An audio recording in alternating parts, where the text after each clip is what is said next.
One, hey, two, hey, one, hey, two, hey, three, hey, four, hey, ho, hey, ho. Everybody get up. Ho, hey, ho. Everybody get up. Hey, welcome DarkSide Family. Thank you for sliding through for another episode of Actors from the Dark Side. Yeah. I'm your girl Rav'n Moon, an actor with passion. And I'm LaDios Muhammad, an actor with purpose. We welcome you and thank you so much for this next episode. What are we doing today? Today we're doing yet another review of the Black cowboy film, The Harder They Fall. Yeah. What did you think about this film, LaDios? Well, I thoroughly enjoyed it. Now how this came about is I came through an article. I think it was the New York Times or Washington Post. Or Washington Post. Sorry about that. Thanks for and it was talking about inclusive and diversity. Did they do this film based on inclusiveness and diversity? Because pretty much it was about a 90% predominantly black cast, and no, these were real historical people in this movie. One of the things that I loved about that article is that the director says his inspiration was the fact that when he grew up, he loved Westerns and never saw black people in them. So he's like, oh, geez, I guess we just didn't exist back then. You know, there were just no black people before 1960. And as he grew and matured, he realized, oh, you know, we were just erased from history. So this was kind of his homage of bringing real black figures into the Western genre, right? Yeah, and I think that's why I really enjoyed it, because I did grow up on cowboy movies, Westerns. You know, Gunsmoke, and I can't even name them all, but Bonanza. Oh, I love Bonanza. Wasn't that with Michael Langdon and the Three Brothers? That was good. So I grew up on all of that. My mom used to sit and watch that, so I loved it. And that's interesting because there were no black people, and if there were, like, even when you get into like Little House on the Prairie, there'd be like one black married couple on the film. Right. So for me, I thoroughly enjoyed it. We're gonna discuss. Rav'n picked out, and I'm so glad, 3 characters that we want to kind of do an assessment of, and these are, and again, every character in the film, every of the black characters are all real characters. Yes. They're all real characters. They all have historical events, but the film itself is fictional. Yes. Yes, because when you do the research, you find out that these people all lived at different times. There was no way that they could actually be in a band together. Yeah. But it was really cool how the director pieced all these people together and made a really cool gritty modern day Western, right? Yeah. So that was cool. Yeah. Right, totally. And so, but before we get in, what do you think? I liked it. I will say that Westerns, anything Western, just isn't like music, all of it.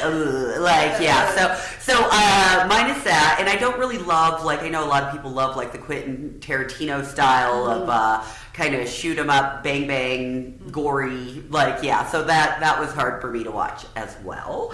But other than that, I really like the film. I love seeing so many amazing black actors portrayed in this style and all of that. It was really kind of badass, if you will. So you would agree it had a little bit of influence of Quentin Tarantino or so? Is that correct? Yes, definitely.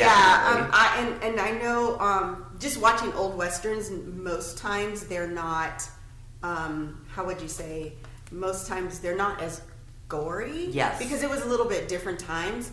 I think, just seeing the blood gushing out and everything would be definitely different. I still thought it was pretty subtle versus Quentin Tarantino gory. That's true. Tarantino, but for a Western, it was pretty, I would say, B+, because there was just something like, whoa, that they were fighting. But yeah, we're going to get into the first character. We have 3 characters. Yes. The 3 characters are Cherokee Bill.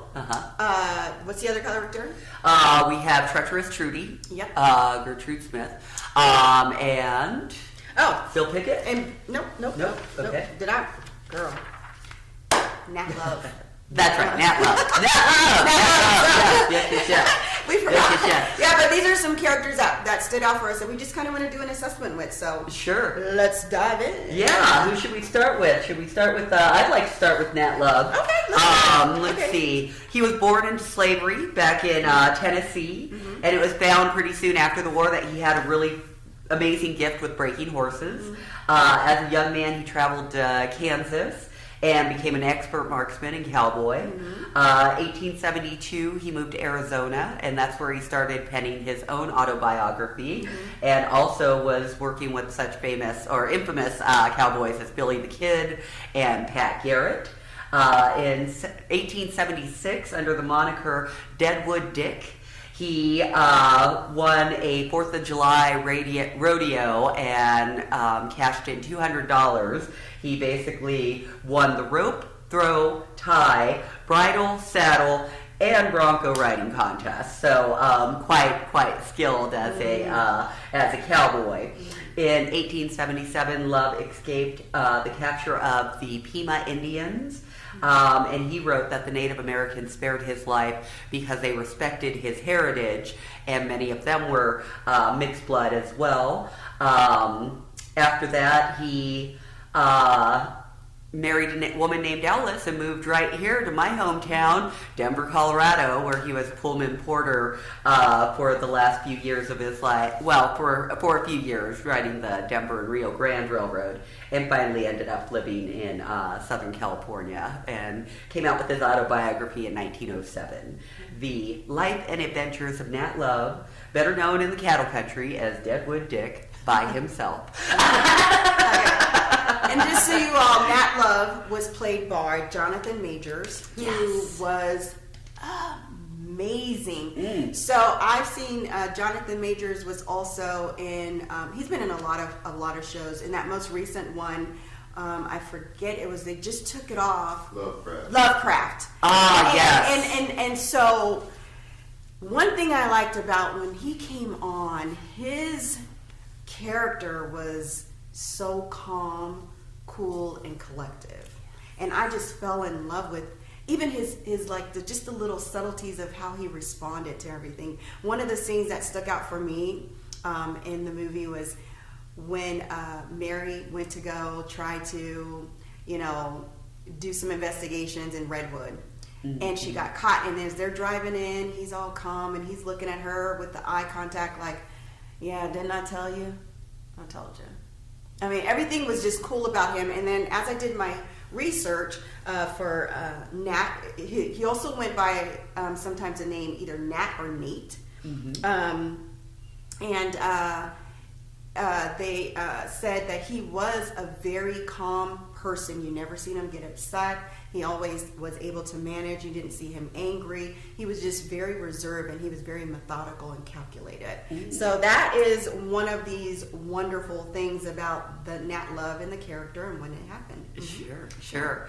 And then we had Treacherous Trudy, who was played by Regina King, and I just got to say, her role was just such a standout in the film. She was, again, just another BA, badass female in this movie, and she has some amazing lines, as well as some really amazing cinematography.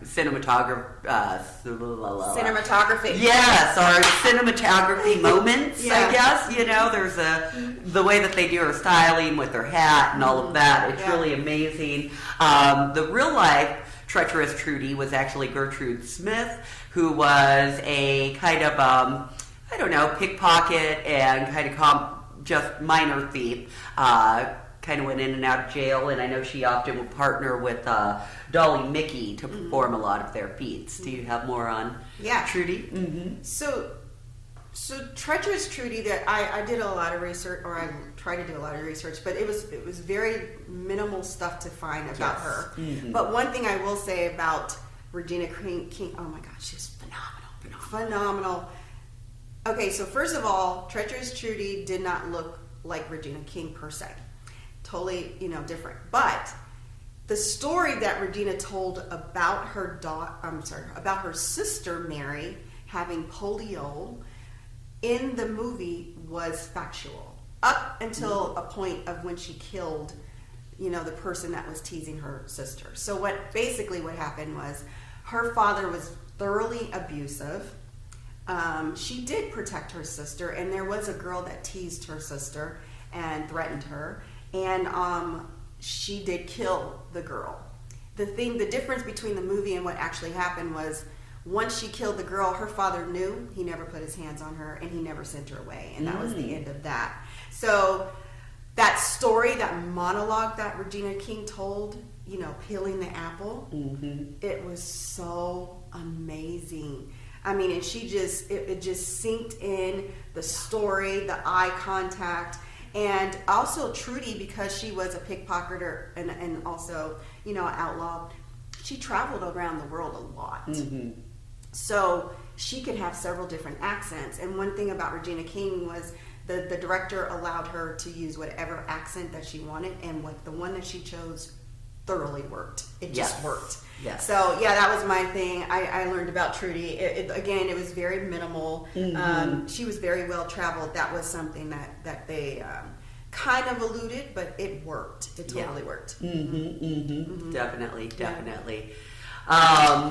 Let's see. Who did we have next? Cherokee Bill as our next standout? Yeah, so let's talk about Cherokee Bill. Bill. Oh my gosh. And he was also known as Crawford Goldsby, played by Lakeith Standfield. Yeah. Now, I love Lakeith. So just a little bit. I looked at some interviews of him, and he said doing this film was very, he had post-traumatic stress disorder because of the violence in there. But I've seen Lakeith when he was in one movie, I think it was like... Judas and the Black Messiah. No, before that. Okay. It was what was it called? Yeah. Before that, when he did that Hello... Like, he was like... oh my gosh, the telemarketer one? Yeah, the telemarketer one. Oh gosh, I haven't seen that. I want to see that. And that's when I first remember... calling. Well, actually, he was in Get Out before that, but then he had a supporting role. It was like a smaller role, but in the telemarketing one, I can't think of it. He was the star. Yeah, he was the star. Thank you for calling. Yeah, thank you for calling. Yeah. And so that one... This Cherokee Bill... because there's so much about Cherokee Bill, so we're going to start. So, first of all, he and his gang terrorized the entire Indian Territory. Okay, so his mom was Ellen. She had basically abandoned him, and he was raised by Auntie Amanda Foster, who was a black woman. She raised him until he was 7, and then sent him off into Indian school. Okay, and then he began his life as an outlaw at the age of 19. Oh no, I'm sorry, 18. So he was very young. And I think this went on for about 3 years before he was actually hanged. Let's see. Oh, okay. So because he had Native American heritage, they were giving out monies for Native Americans. The government had purchased some land, and they were giving out stipends to Native Americans. So once he left after Indian school, he didn't, he went to go stay back with his mother, and him and his mother, or his stepfather, didn't get along. So he left and went to stay with his sister. He didn't get along with his brother-in-law. So he became an outlaw from there. And it was a very short span, but he was ruthless. Yes. He was a ruthless person, and he went on a killing, murdering, raping spree. He also suffered from an illness that was inherited, and so he ended up shaving his head bald, which was something that I noticed when Lakeith Standfield was shot. His hat fell off, and you could see that it was a bald head. So yes, the whole time you never seen him. I don't recall with him without his hat. He always had his hat. You want to add on to some more? Oh, sure. He was responsible for about 8 murders, including his brother-in-law. And like LaDios said, he was known to be the roughest, toughest, and meanest outlaw of the Old West. And yes, we both, I think he went on the run with Jim and Bill Cool, who were also mixed blood Cherokees. So yeah, there were a lot of natives that would mate with former slaves and that kind of thing. So it wasn't like, I think we have this idea in America that everybody kind of stuck to themselves, but definitely doing this research, we find out that almost no one was just black, no one was just whatever, and just native or whatever. We were all kind of mixing together and all of that. So that was really interesting to me. I know, I thought Lakeith was just amazing in the film. Like, he was really, really cool and a really quick sharpshooter. So, Lakeith, hats off to you, because, your performance was really probably the standout in my mind, right behind Regina King, because, she's just amazing. So they're probably wondering, like, how did they get caught? Right, And so basically, again, they had some territory, and he had was trying to get his stipend to get payout for the government. Well, of course, he knew he was on the run, so he basically sent an acquaintance called Effie. Her name was Effie. She went to go collect the money, and the sheriff followed her, and that's how they got him. Yeah. So he was, I believe, he was in jail for about a year. Is that correct, Mr. King? Yeah, about a year before he met his trial. And when they went to go hang him, they postponed it so that his mother and his auntie that raised him could come. And then they were going to hang him that day, but they postponed it another hour for his sister to come in to say their final goodbyes. And at the time of hanging, they said, "Do you have any last words?" And his response was, "I came here to die, not to give a speech." Interesting. So that's very important because, as you've seen, that Lakeith Standfield did say something in Cherokee when he was shot. And the reason they said that, that was one of my favorite quotes in the movie that he said in the movie. He said, when he shot, was it Bill Tuckett? Which one was it that he shot? Bill Tuckett? Or was it the... Bill Pickett. Yeah, Bill Pickett. I got the names all wrong. But Bill Pickett, when he shot him in the back, and then he said, and Bill was like, breathing like, he's like, no. He said, and this was, I guess this was supposed to be in Cherokee according to the interview. He said, "Don't have fear." He said, because if you have fear, then it would be...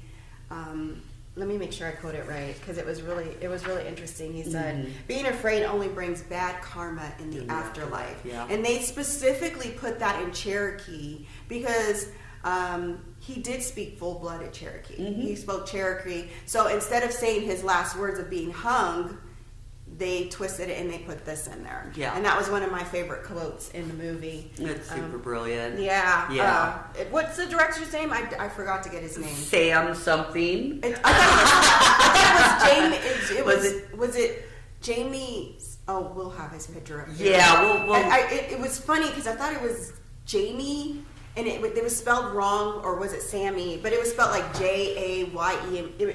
Interesting. It was something weird. Yeah. And but the director, I thought, really did good. A couple of things that I liked, since we picked these three wonderful people. Like I said, I picked my favorite quotes out of the movie. First one, of course, it was with Cherokee Bill when he said, "Being afraid only brings bad karma in the afterlife." And that was put in there because they wanted to say, when he went to go hang, his last words was, I came here to die, not to give a speech." Another word that stood out, one of my favorite quotes by Treacherous Trudy is, and she had a lot of them, but this one really stood out when they were in a scene trying to collect the money to save the town of Redwood. And one of the bystanders says, "Well, how are we going to get this money? You got us between a rock and a hard place." And her response was, "A rock and a hard place is what we call Monday."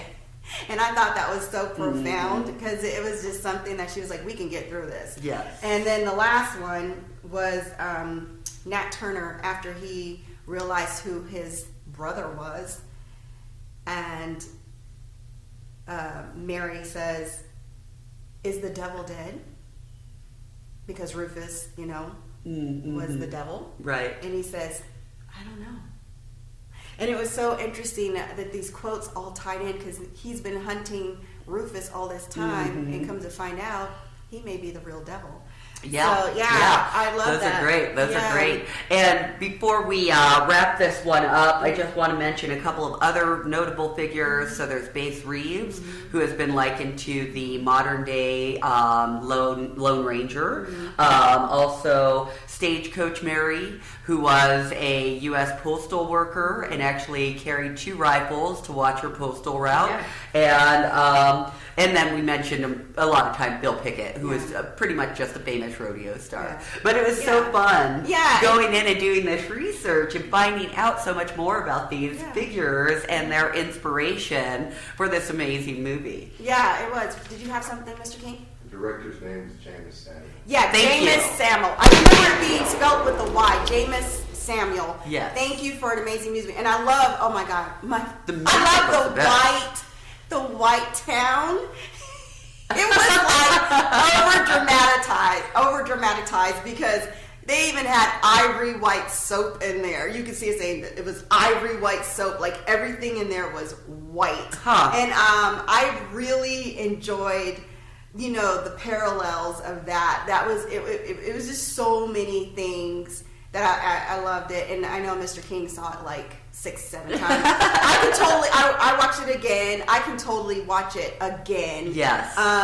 Love the love scenes. I'm a sucker for love. I like the fight scenes. I love the fight scene between Regina King and Zazie. Well, I didn't like it, but I liked it. It was riveting. You couldn't keep your eyes off of it. It's like, no, do I want to see that every day? No, but it was really riveting. So yeah, that was probably like one of the best moments of the film, even though it was a little bit drawn out. But I feel about everything. No, I did. You know what? I like that it was drawn out because when I compare, my favorite fight scene of all time, Kill Bill. Yeah, it did remind me of Kill Bill. You got the Crazy Eights and the one with Vivica Fox. Yeah. And when I think of her and Vivica Fox, this was a great fight scene, and it was. I loved to see strong women not being a damsel in distress. So that fight scene was tasteful. They were strong. They made it going forward. I mean, it was. I'm glad you mentioned that because that was the fight scene. I love how they went through all of the colorful sheets. It was cool. And then you see all the hay was glittery in different colors. It was really cool. It was very lovely. And one other scene that I really enjoyed was with Cherokee Bill and was it Pickett? No, Buck. What's his name? What was his name? Beck. And they were having the standoff to see who was the quickest person in the West. Oh, yeah. But what I liked about that scene, because he did, their shadows were really long. Yeah. He had these long shadows. Yeah, and they have the conversation, and you see the shadows talking. That was really well done. Some of the cinematography was just and the music was good. The music was amazing. That was actually my favorite part of this, was the music, was that I was like, what? Okay, they're bringing that. Okay. Absolutely. Shout out to Lauryn Hill because that was amazing. That music was beautiful, and I want to just tell our family. I mean, our DarkSide family, like we have history. Yes, these are real people. Even though I do want to just specify, and I think Rav'n already alluded to it, that Nat Love was a real person, but he was not an outlaw. That he was not. No. He was just a good old cowboy. He sure was. Yes. And so, but go ahead and do your research. There's so much about all these wonderful people that are not in the history books. And so even though they're trying to change the history of about us, there's so much information. And don't just read Wikipedia. Right. Go on. There's people actually going on YouTube and, define what Wikipedia has. Yes. Okay? There's so much information. And so we want to just thank you so much for sliding through. And did you have any last,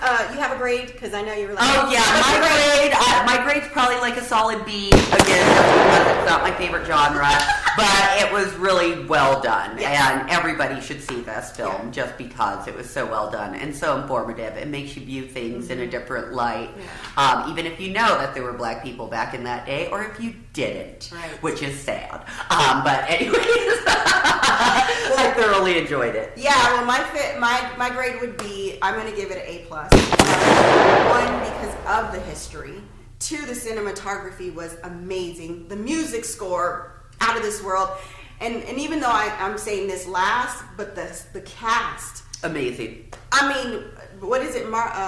The Wayans brother, his son was in there. Mm-hmm. Amazing. Like, nobody in there did a bad job. No, there was not. Nobody. There was not a bad actor in this movie. And so mine's is A+. Hers is solid B. Mm-hmm. I kind of expected that. Of course. But it was good. It was so good. So that's all we got for you. Go see the movie on Netflix, The Harder They Fall, featuring Regina King, Lakeith Standfield, and who played the other one? I'm so sorry. And Jonathan Majors. There you go. Okay. All of them.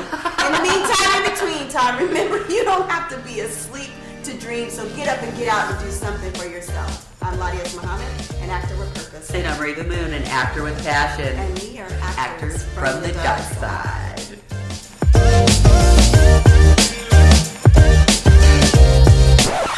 So Rav'n wasn't expecting this, but I thought this was fun. Yes, producer.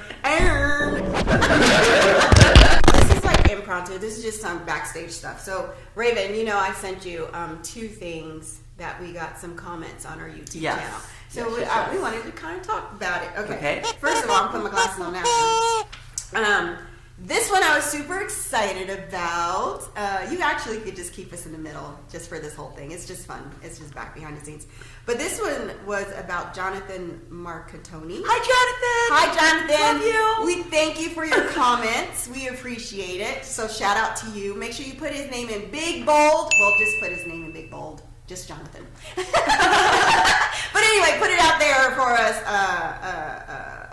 Oh God, I didn't have any coffee today. Oh goodness. Nick. Okay, so this was on our episode 48. We did historical contradictions of the Underground Railroad. Mm-hmm. So a beautiful comment that, because we were like, we didn't say it was off the table, but we said we probably won't do a full review on the full series. Sure, yeah. But we said we would be open, and this actually prompted me to maybe watch season 2. Mm-hmm. But Jonathan said, because apparently he watched our video, and we thank you so much. Thanks, John. Yeah, he says they go deeper into how Ridgway got Homer and trained him in later episodes, because we were talking about Homer. Yep. That whole subplot is so twisted and disturbing yet profound. Mm-hmm. The later episodes go places I've never expected. Wonderful series. So, interesting. So that does make you want to watch a little bit more, right? So I ended up watching it into the end of the series. Yeah. And I'm like, we're season 2, so I guess it's live. Right. Season 2 is live now, or I don't know, but now I want to go find more about Homer. Okay, interesting. So what are your thoughts? Mm-hmm. Yeah, I mean, very interesting. I'll have to, do some more. So thank you, Jonathan, for that comment, because that may prompt us to do another review. Mm-hmm. So give us more. So Nick, you might get more of what you asked for. So this comment was pretty darn interesting. It was on our video. We did it, I forgot the name of the video, but... Was it on structured racism by any chance? Structural racism, and I forgot the episode, but it's called Structural Racism. The comment was erased because it was super graphic. I didn't erase it. Yeah, but it was by, I don't even know if this name is real or not, but it's by Panina Kahani. And thank you, Panina. Because I couldn't reply to your comment because YouTube removed it, but I want to say thank you. I don't know if you actually watched our video or just looked at the title and made a comment, but here's what Panina Kahani, who doesn't really have a YouTube channel, they just created one just to make a comment. They said, Black Lives Matter Marxist niggas, traitors, racists. 250 years, black, still violent, illiterate, dependent. Loot, rob, attacked, rape, murder, no fathers, baby mamas, 10 kids, drug gangs. Clean up your communities. You don't know American history, Constitution, historical docs. You never served your country. Go to Africa, horrific violence. See how fast you run back. Go to Chicago, blacks murder hundreds of blacks monthly. That is a wonderful comment. Well, I wouldn't use the word wonderful personally. I hate, and that's all that is. Hateful people say hateful things because they're sad and miserable in their lives. And I'll go back to Africa as soon as you take your ass back to Europe. Okay? So let me know when you get there, and I'll make my travel arrangements and go and do a safari. Okay? Thank you. Oh, well, we just appreciate the comment. You went out of your way to type that comment. You must really enjoyed our video. If you actually watched it. Or they just search racism and comment on whatever comes up. Which but we is appreciate that you just went through all of that to acknowledge us, that we do exist. We exist. We're wonderful people. We're so wonderful that you made this awesome comment, right? But anyhow, we just wanted to share some behind the scenes, and we want to say thank you so much for those good and bad. Yes. Because there's no such thing as bad publicity. Mm-hmm. Anyway, the comment is not there, but I did save it. It's legit. I'm so glad that you saved it. Yeah, because I've been wanting to clap back. So thank you. Well, I need to clap back. The thing is, you gave me your energy. I didn't give you mine. Ha ha ha ha. You think I'm important. So, again, the name. Put this on there for me, Nick. Penina Kane. It's P-N-I-N-A K-A-H-A-N-E. Give him a shout out, claps, everything, whistles, bells, and even some confetti. Thank you. Well, we're girls like you, and we appreciate it.